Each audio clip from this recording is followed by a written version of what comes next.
Welcome to KetoMealsAndRecipes.com. Today I'll be making a recipe that I found several years ago on the Matthew's Friends Foundation YouTube channel. The reason I'm making this video is because I just wanted to show you how to make these buns and to explain a bit more about the process which will make your baking more successful. Also, before getting started, I would like to point out that my macro calculations are slightly different than the posted amounts noted on the Matthew's Friends recipe. And also I'll provide a link to the original recipe below my description. And now I'm going to start my version of these easy keto buns. My macronutrient value for these keto buns is 2.1 to 1 with 8.1 grams of total carbs, 5.2 grams of fiber, resulting in 2.9 grams of net carbs. These buns are very high in fiber, which is often lacking in a keto diet. So first, preheat your oven to 180 degrees Celsius or 360 degrees Fahrenheit and place the oven rack in the middle position. To ensure success in making these buns, please measure the quantities as accurately as you possibly can if you want your buns to have nice soft centers. Now place a fine mesh sieve over a deep mixing bowl.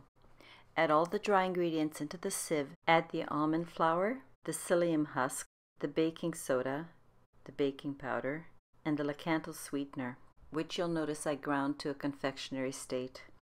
Salt. Sifting the almond flour and all the other dry ingredients is a really important step because as you're sifting, you're aerating and separating the clumps, which often form with nut flours and alternate ingredients. Also, the sifting will create a much better, less dense texture to your finished buns. You may notice that since the psyllium husk is a bit coarser, you'll have residue remaining in the sieve when you're done. But that's okay, just toss the psyllium granules on top of the sifted ingredients at the very end. Now that you've sifted everything, it's important that you stir and whisk the sifted ingredients thoroughly before adding the wet ingredients. This will blend the dry ingredients into homogeneous consistency, which by the way is very important because it will ensure that the salt, baking soda, and baking powder are evenly distributed throughout the almond and psyllium husk mixture. If you don't, you'll find that you'll have pockets where the baking soda or baking powder or the salt are more concentrated, and you'll taste that in your final buns. After you've done this, then into your mixing bowl with the dry ingredients, add your egg whites and also add the white wine vinegar. Then stir to combine. Alternatively, you can add the white wine vinegar to your egg whites and stir, and then add the mixture to the dry ingredients. I have found it really doesn't make any difference which of these two methods you use. The buns come out the same at the end. After adding the egg whites and vinegar, you must stir immediately until everything is well combined and all your dry ingredients are moist. The next step is to add the boiling water and stir well immediately.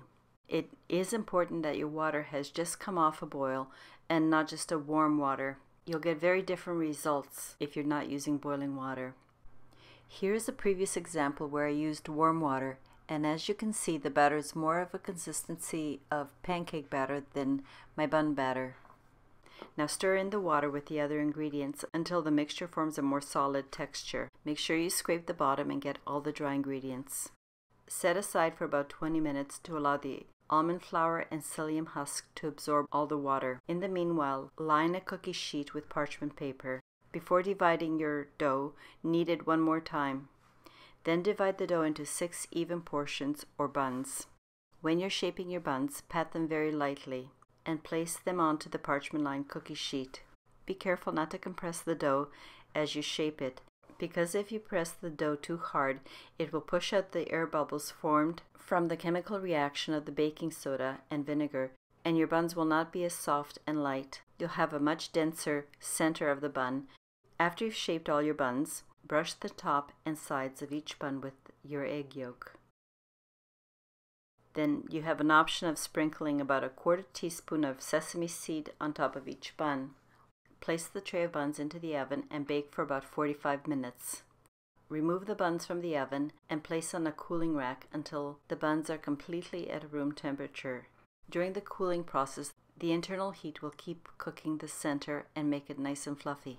I place my buns into a tea towel lined basket and cover the buns with the tea towel. In this way they'll stay good for 2 days on the counter. But if I'm making a larger batch or a double batch, I place my buns wrapped in a tea towel into the refrigerator. I don't know how long they'll actually last in the refrigerator. I've only had them in the refrigerator for 3 to 4 days before they were all eaten. Some of the uses for these buns are they make amazing hamburger buns, or you can use them as sandwich buns. And they make great dinner rolls, especially to be served with stews, pastas, and sauces. You may be wondering what these buns taste like. Well, they don't taste like white bread. They taste more like a multi-grain bun, and they have a nice firm texture on the outside and a soft center.